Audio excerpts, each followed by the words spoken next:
Vem comigo, vamos ser felizes juntos, aprendendo e compartilhando aquilo que a gente aprende com a sociedade na qual estamos inseridos. Nós vamos falar nesse vídeo sobre teoria neoclássica. Preste atenção, não confunda. No vídeo anterior, nós falamos sobre a teoria clássica, ok? Nós vamos até ter que explicar um pouquinho da teoria anterior para poder entendermos essa segunda teoria, né? Se a teoria neoclássica é a segunda, né? A primeira foi a teoria clássica. Antes disso, não existia uma teoria geral do delito, uma teoria geral do crime, ok? Só a partir desse momento, início do século XX, que o jurista alemão Franz von Liszt, ele analisando ali aquela questão do positivismo científico, influenciou esses juristas alemães e Franz von Liszt, ele começa também a analisar o crime, o delito, como sendo um objeto de uma disciplina, né? Ou seja, ele começa a fazer que nem as outras ciências, analisar os seus objetos de estudo por partes. Então, o que ele faz? Ele pega ali o crime e divide em duas partes. Inicialmente, ainda não estamos falando da teoria clássica, ok? Olha só, ele divide em ação danosa, que seria a antijuridicidade, né? E a outra parte seria a culpabilidade, que subdividia-se no dolo ou a culpa. Ou seja, ele trouxe um elemento novo, o dolo ou a culpa, a culpabilidade.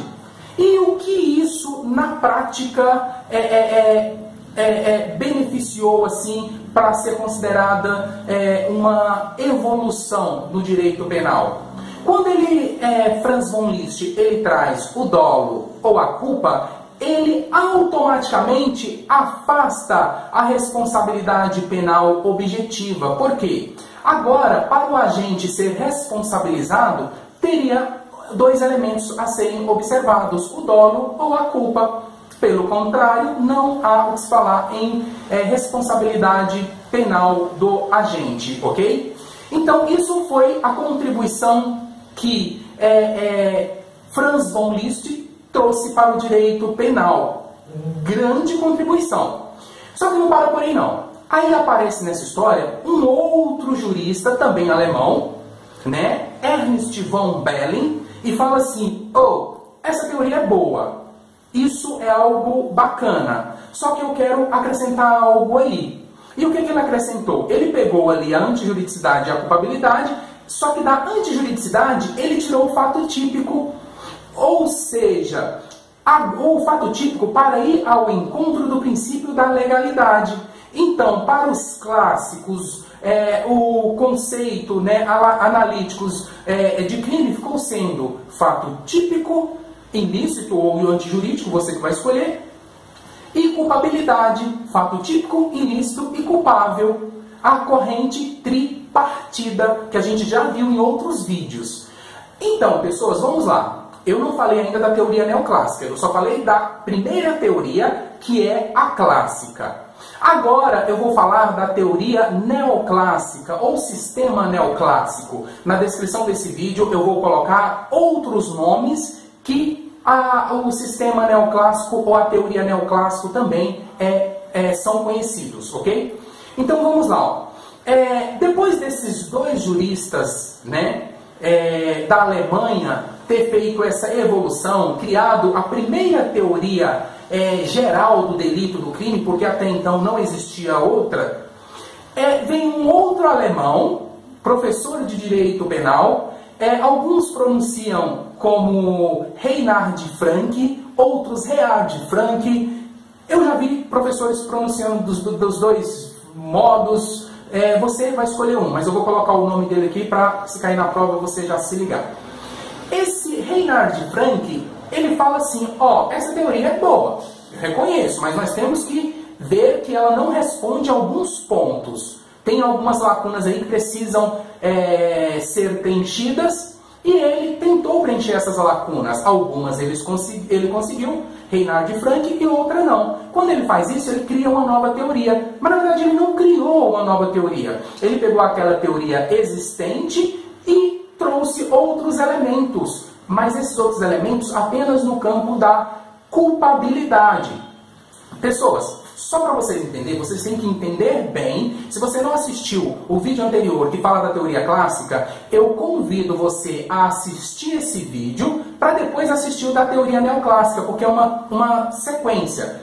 A teoria clássica é a primeira, a teoria neoclássica é a segunda. A partícula neo significa novo, novo clássico, uma nova roupagem que Reinhard Frank trouxe para essa discussão. E eu vou colocar aqui a tabelinha, só para você que não vai assistir o outro vídeo, você perceber o que era o conceito, né, os elementos ali analíticos de crime, de delito para os clássicos. Nós estamos falando do neoclássico, então nós vamos começar a mudar essa tabela. E eu vou começar a mudar essa tabela junto com você. Porque não basta a gente saber que é assim. A gente tem que entender por que as coisas são assim. Porque aí a gente memoriza. E a gente vai lembrar isso na hora da OAB, a gente vai lembrar isso na hora do concurso público, na hora da prova oral, ok? Vamos lá então. Essa tabelinha que você pausou ou não, né? Você viu que ela está preenchidinha, né? Fato típico, ilícito e culpável. Foque apenas no campo da culpabilidade. Por quê? Esse é o campo que os neoclássicos, porque para os neoclássicos o dolo, a intenção, era analisada no campo da culpabilidade. E para os clássicos e os neoclássicos vêm e aponta diversos erros, né? Não erros, mas assim, aperfeiçoamentos. E quando eles trazem mais alguns elementos para essa tabela, já começando a transformar ela na tabela clássica, no sistema clássico, no sistema neoclássico, né? Porque essa que eu mostrei é a clássica. Eu vou mostrar agora a tabela neoclássica, que é os elementos do crime para os clássicos. Veja bem, são diversos pontos que os clássicos eles conseguem apontar e falar que está sem solução, e começam a solucionar.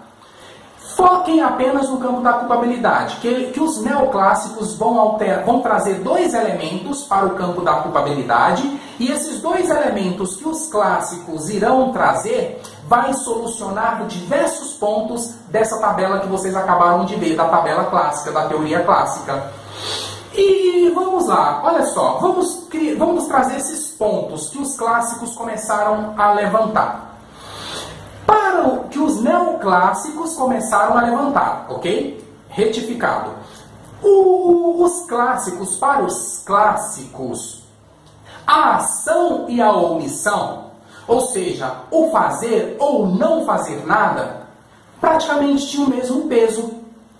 Ou seja, a ação para os clássicos era uma inervação muscular produzida por energias de um efeito cerebral. Ou seja, energias cerebrais, né? Essa inervação muscular produzida por efeitos de energias cerebrais que tinha o poder de alterar o mundo exterior, isso é perfeito, era a ação para os clássicos.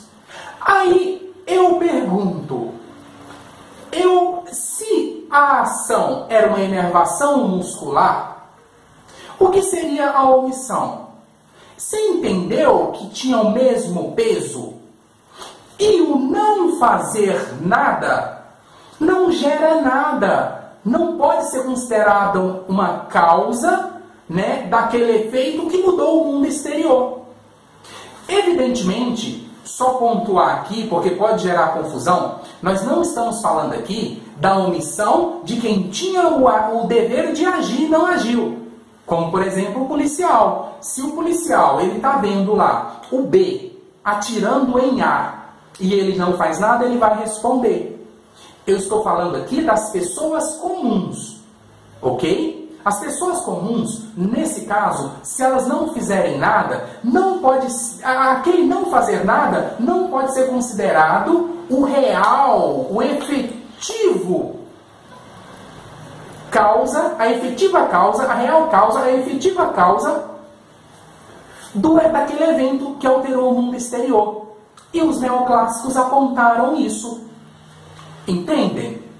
Agora é o seguinte, eu falei do primeiro ponto que os neoclássicos apontaram na tabela clássica, na teoria clássica, né? Tem outros pontos. Os clássicos, eles observavam a intenção, o dolo, de uma forma diferente dos neoclássicos, ok? Os clássicos, ao analisar o dolo, a intenção, essa análise era feita no campo da culpabilidade e não na verificação da ação, ou quem sabe também até na verificação da ação, não. Eles verificavam o dolo, a intenção apenas no campo da culpabilidade. Os neoclássicos, o novo clássico, a nova tabela, eles analisando aquilo, eles falam, opa, isso não resolve alguns pontos, né? Como por exemplo, o crime tentado. Então os neoclássicos, eles falam, e se a gente analisar da seguinte forma, toda conduta humana penalmente relevante, ela tem que ser analisada, ela tem que ser observada com a intenção que a moveu. Porque os clássicos, né, anterior, eles separavam a intenção da conduta. E os neoclássicos repudiavam isso, né, de uma certa forma. Tanto que trouxe uma solução. E quando os neoclássicos, o novo clássico, eles começam a analisar que toda conduta humana penalmente relevante, ela tem que ser analisada com a intenção que a moveu, eles resolvem a questão do crime tentado. Como, por exemplo, a pessoa entra clandestinamente, sorrateiramente na sua residência, né? Ela se direciona ali para um jarro e pega aquele jarro caríssimo e vamos supor que está sendo tudo registrado e você vai e dá pausa naquela imagem assistindo e se pergunte, levanta ali a questão, ela cometeu um furto ou uma tentativa? Não se pode afirmar nenhum e nem outro, porque até o momento ali não se sabe a ação que a moveu. Então vamos supor, se ela pegou aquele jarro simplesmente para analisar aquele jarro e devolver ali, está entendendo o que os neoclássicos conseguiram enxergar? Uns dias atrás, um amigo meu, ele contando que ele foi ao supermercado e ele confundiu o carro, entrou num outro carro que era parecido com o dele. E o dono pegou ele ali dentro do carro. Ou seja, naquele momento ali, o dono olhando aquilo, uma pessoa, você olha uma pessoa dentro do seu carro, você fala, a pessoa está furtando o carro. Não, tem que analisar a intenção que a moveu. Outros pontos que a teoria neoclássica alterou da teoria clássica. Ou seja, os neoclássicos, como já vimos, eles pegaram a tabela clássica e começaram a ver alguns pontos que estavam meio obscuros, né? Faltava ali um aclaramento, faltava ser resolvidos. Já falamos sobre o crime tentado e agora nós vamos falar sobre dois pontos que eles conseguiram resolver, já adianto para você. Um é a desobediência hierárquica e o outro é a coação moral irresistível. A tabela clássica anterior não resolvia e os neoclássicos resolveram. Imagine, a pessoa pega uma arma, coloca na cabeça de outra um chaveiro e fala, chaveiro, abre a porta daquele apartamento porque eu vou levar clandestinamente ali, sorrateiramente, todos os bens que estiverem dentro daquele apartamento. O chaveiro, não vou fazer isso, não, se você não fazer eu te mato. O chaveiro faz. Ou seja, qualquer pessoa que estiver no lugar do chaveiro, estivesse no lugar do chaveiro, faria o que foi pedido. Não se pode esperar uma conduta diversa de outra pessoa. Nesse caso, todo mundo vai fazer isso. Então, Reinhard Frank, ele percebeu isso e falou, nós temos que mudar, porque nós já vimos anteriormente que os clássicos, eles analisavam o dolo, a intenção do agente apenas no campo da culpabilidade. Isso é um ponto que vai ajudar a gente a lembrar que a tabela neoclássica, ela é a mesma coisa da tabela clássica, só altera o campo da culpabilidade, ok? Então, o que os neoclássicos mudaram? Os neoclássicos trouxeram a a figura da exigibilidade da conduta diversa. Antes só tinha só dolo ou culpa no campo da culpabilidade. Agora passou a ter dolo, culpa e exigibilidade de conduta diversa. E não para por aí não. Os neoclássicos também trouxeram uma outra figura, uma figura que na verdade já existia, a figura da imputabilidade, porque nós já vimos no vídeo anterior sobre o sistema clássico que a imputabilidade era um pressuposto da culpabilidade, ok? E o que eles fazem, os neoclássicos? Eles tiram a imputabilidade desse papel de pressuposto e colocam ela como um elemento constitutivo também do campo da culpabilidade.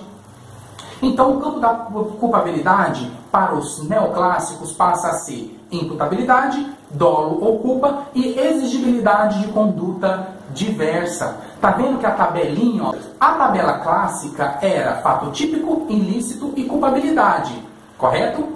O fato típico era conduta, resultado, nexo causal e tipicidade. A ilicitude, ela sempre estará presente, a não ser que estejamos diante de uma das excludentes da ilicitude, excludentes da antijuridicidade, que seria legítima defesa, estado de necessidade, estrito cumprimento do dever legal, exercício regular do direito. Beleza, só basta focar que a ilicitude sempre estará presente, a não ser que estejamos diante de uma das excludentes da antijuridicidade. Excludentes da antijuridicidade nós vamos ver mais para frente, não se preocupem.